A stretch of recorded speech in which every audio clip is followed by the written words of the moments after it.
Salut toi. Je sais que... alors j'étais pas censée faire une partie 3 de cette vidéo, mais il est arrivé un truc plutôt inhabituel dont j'aimerais parler. Je me permets de boire un peu d'eau parce que j'en ai le souffle coupé et la gorge sèche. Non, c'est faux, je viens de finir une séance de sport et il faut que je boive. Donc, aujourd'hui, je promenais le chien tranquillement au bois de Vincennes et je reçois un mail sur mon téléphone. Un mail d'Edouard. Un mail dont l'objet était excuse au pluriel. Alors on va parler de ce mail. On va parler de ce mail de ouf. Parce que c'est ouf. Tévi, je t'envoie ce message après avoir regardé tes 2 vidéos à propos de notre relation passée. Une amie en commun m'avait mis au courant pour la première et ma curiosité m'a fait découvrir la seconde il y a quelques jours de cela. Je suis réellement désolée d'avoir été pour toi une personne toxique. Je ne me souviens pas d'avoir consciemment voulu, à aucun moment, te faire du mal et ou te contrôler, et je suis navrée que tel fût pour toi le résultat de mes actions. Il m'aura fallu beaucoup de temps pour réaliser le caractère immature et égocentrique de mes relations romantiques passées, et dans une moindre mesure familiales.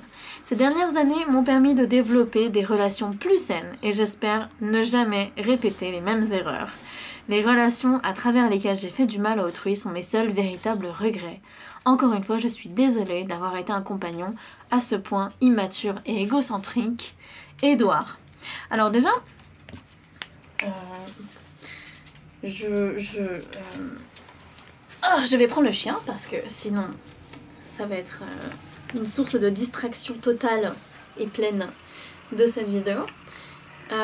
Déjà, j'aimerais revenir sur 2 choses. Certains vont me demander si j'ai répondu à Edouard, si j'ai répondu à ce mail aujourd'hui. Et je vais vous le dire, je vais peut-être le dire à Edouard qui me regarde peut-être. Je ne répondrai pas. Et je l'ai bloqué. Voilà. Je ne répondrai pas et je l'ai bloqué. D'une part, parce que pour moi, pour ma propre sécurité, pour ne pas me mettre en danger, je ne peux pas prendre le risque de reprendre contact avec quelqu'un de toxique dans ma vie. En tout cas, pas consciemment et de mon propre chef. Voilà. Le comportement des personnes toxiques, c'est très souvent de te faire croire qu'ils ne le sont pas, qu'ils ont changé. Et d'ailleurs, on le voit très bien dans les comportements où y a une relation de femmes battues, d'hommes battus, enfin une des 2 personnes qui se fait maltraiter physiquement. Souvent, la personne qui a maltraité l'autre s'excuse et dit qu'elle ne le refera plus jamais. Et évidemment c'est faux puisqu'elle reprend son comportement plus tard. Et c'est exactement pareil pour les maltraitances psychologiques. Les personnes psychologiques voient qu'elles font... les personnes maltraitantes psychologiquement, je veux dire, voient qu'elles font du mal à leur entourage. Souvent disent qu'elles s'excusent et que on peut passer à autre chose. Et au final, ne le font jamais et retombent dans leur travers vraiment très très très vite. Donc, pour ne pas risquer de teinter une nouvelle fois mon entourage d'une personnalité toxique, je ne répondrai pas à ce mail et je ne rentrerai pas en contact avec cette personne. Parce que, et d'ailleurs s'il poste un commentaire ici, je vais le bloquer aussi. Parce que je ne prendrai pas ce risque, jamais, même s'il a changé.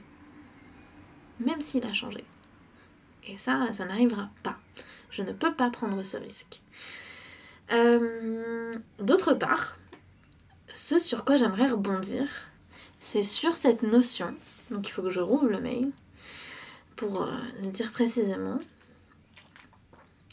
Je ne me souviens pas d'avoir consciemment voulu, à aucun moment, te faire du mal et ou te contrôler, et je suis navrée que tel fût pour toi le résultat de mes actions. Il faut savoir que quelqu'un de toxique ne le fait jamais vraiment consciemment et n'a jamais conscience totalement d'être un bourreau manipulateur et maltraitant.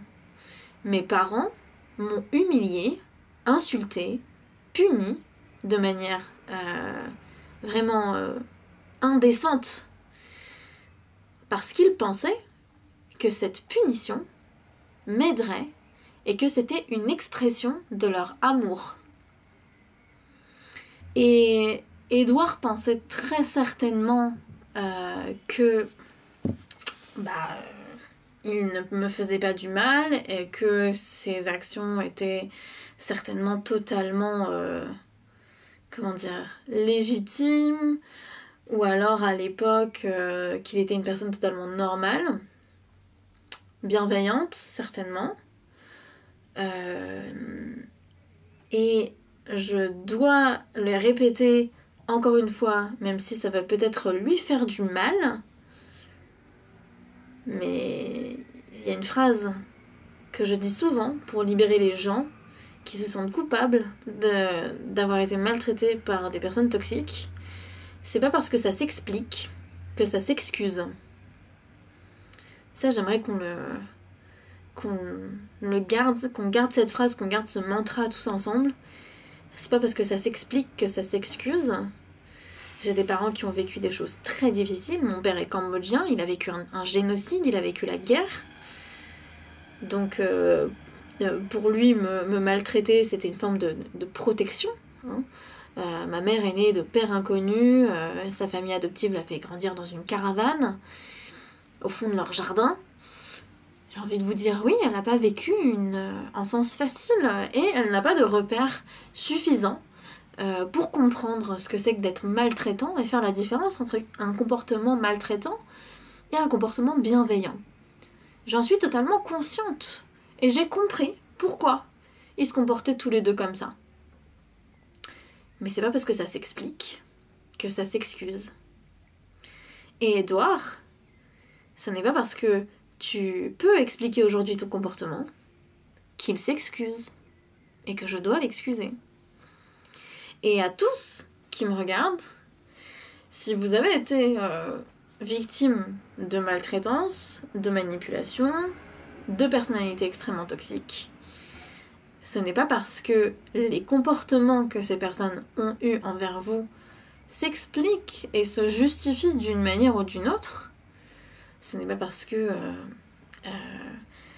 je veux dire, il y a plein d'enfants qui sont méchants avec d'autres enfants parce que chez eux ça va mal. Est-ce que pour autant il faut leur laisser la paire de ciseaux et les laisser essayer de tuer leurs camarades? Non. Non, on ne le fait pas. Et le pédophile Émile Louis a vécu de la pédophilie pendant son enfance et des viols. Oui, sa vie a été difficile.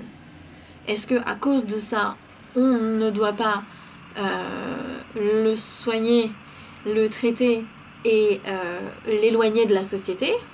Je n'en suis pas sûre.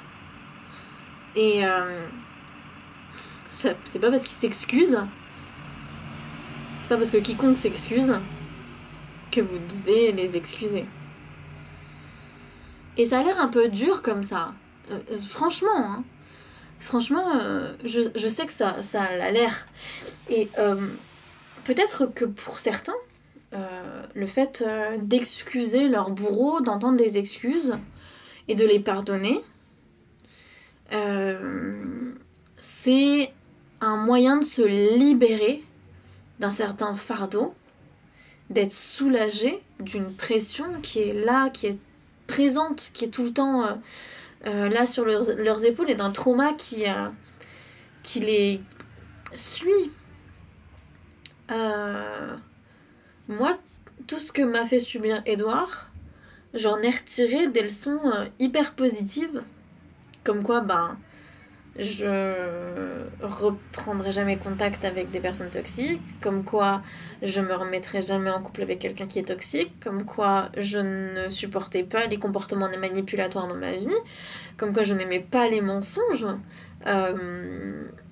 Et d'ailleurs, j'ai une politique de tolérance zéro autour des mensonges dans mon entourage. Si jamais vous m'avez déjà menti, vous le savez dans cette vidéo, je ne vous parle plus, je n'ai plus de contact avec vous, vous le savez. Ou alors vous ne le savez pas et vous le découvrez dans cette vidéo, et bien, salut. Voilà, il y a certaines choses que certaines personnes tolèrent et d'autres non. Il n'y a pas de bonne ou de mauvaise manière de ressentir et de gérer ce genre de situation. Il n'y a pas de schéma qui soit bon ou qui soit mauvais. Il y a juste des situations qui doivent être adaptées à chaque personne. Donc voilà.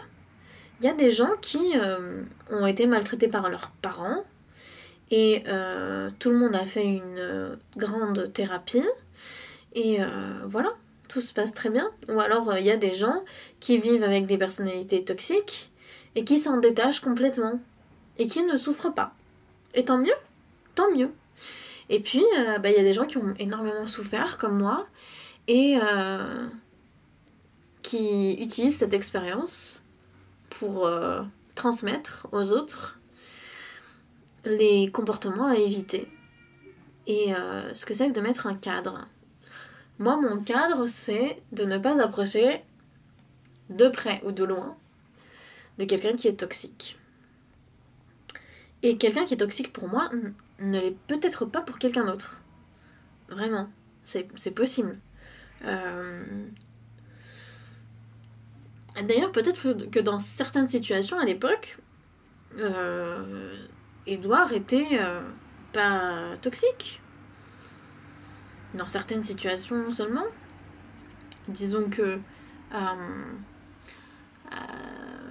aujourd'hui, ça me ferait beaucoup rire si, histoire vraie, j'étais avec Édouard et qu'on attendait à la caisse et qu'il y avait quelqu'un devant nous et qui prenait le petit bâton de séparation des courses, qu'il le mettait entre nos courses et qui regardait la personne devant lui et qui disait merci, du genre merci, vous l'avez pas mis sur le rouleau pour séparer. Histoire vraie, il l'a déjà fait devant moi. À l'époque, ça m'avait beaucoup choquée et je m'en souviens, genre jusque maintenant.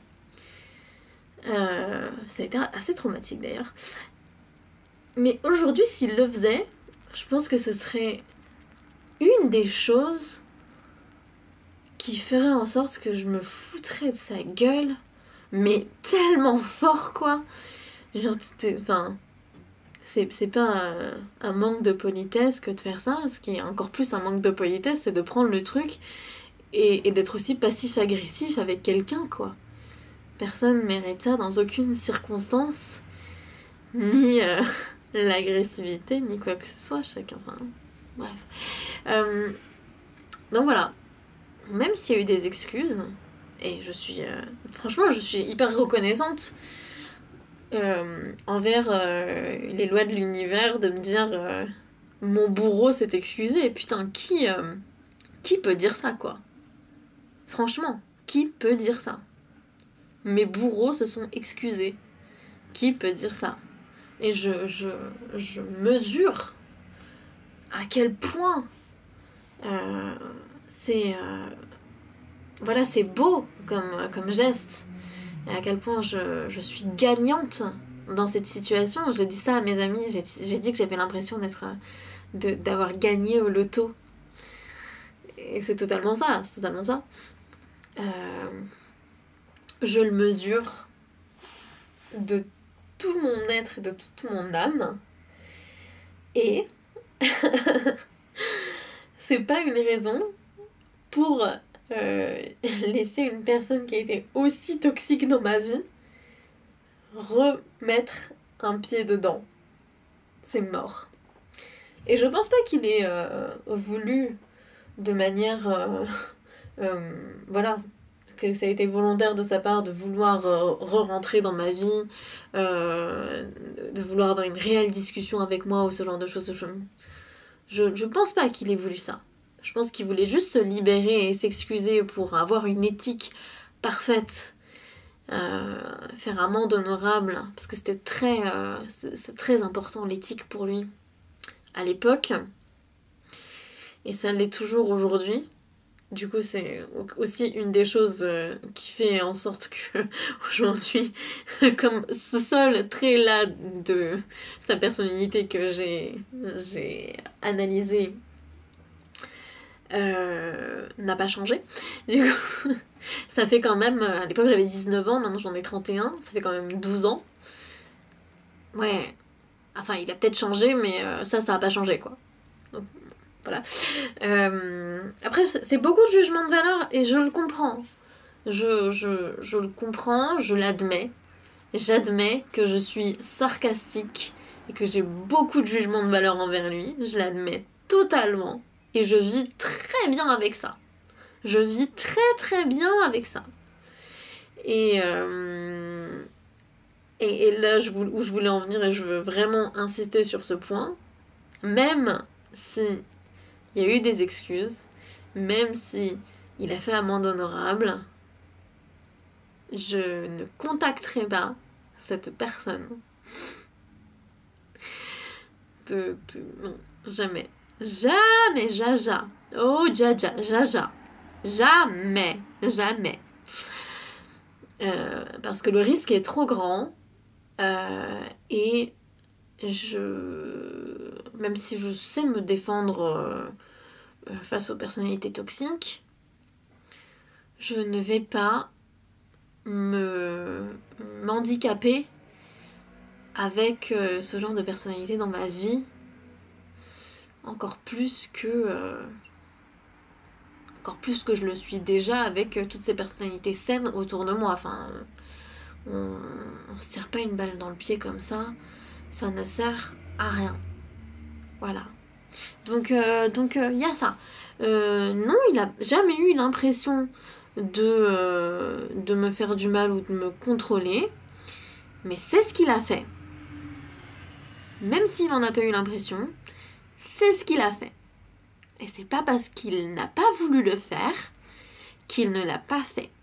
Et d'ailleurs, ça, c'est un tip, mais incroyable. C'est une astuce, mais géniale pour différencier facilement les gens qui sont bienveillants des gens qui sont toxiques. Les gens qui sont bienveillants, qui vous ont fait du mal, parce que ça peut arriver. On peut se sentir maltraité sans que quelqu'un ait été maltraitant envers nous. C'est tout à fait possible. Il y a d'ailleurs, la plupart des personnes qui font des remarques racistes n'ont pas l'impression d'être racistes du tout. Et pourtant, elles le sont. Et quand on se sent maltraité, quel que soit le genre de remarque, qu'elle soit raciste ou non, quand on se sent maltraité et ou contrôlé, et qu'on l'exprime, une personne bienveillante en face dira « Je n'ai jamais voulu te contrôler ou te manipuler, et du coup, je m'excuse. Je suis désolée que ça te soit arrivé, et je n'ai jamais voulu te faire du mal. » Good.